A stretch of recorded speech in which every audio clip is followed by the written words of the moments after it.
ফরিদপুরের অম্বিকাপুর ইউনিয়নে ভাসানচর চৌধুরী বাজার এলাকায় কুমার নদীতে গোসল করতে নেমে দাদিসহ দুই নাতি পানিতে তলিয়ে যায়। এদের মধ্যে ৭০ বছর বয়সী দাদি মালেকা বেগম ও ৮ বছরের নাতি তৌসিফ মৃধার মরদেহ উদ্ধার করা হয়েছে।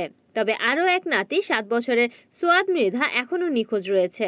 তৌসিফ ও সোয়াদ ভাসানচর প্রাথমিক বিদ্যালয়ের প্রথম ও দ্বিতীয় শ্রেণীর ছাত্র। তাদের ডুবে যাওয়ার বিষয়টি প্রথমে কেউ বুঝতে পারেননি। বিকাল ৪টার দিকে নদীতে দুইটির মরদেহ ভাসতে দেখে স্থানীয়রা ফায়ার সার্ভিসকে খবর দেয়। একই সঙ্গে দুই শিশু সহ দাদিকে হারিয়ে শোকে স্তব্ধ হয়ে পড়েছে পরিবার ও অম্বিকাপুরের ভাসানচর এলাকা। দেখা গেছে যে ওরা ঘন্টার পর ঘন্টা আসে না, তখন খোঁজ খবর নিচ্ছে।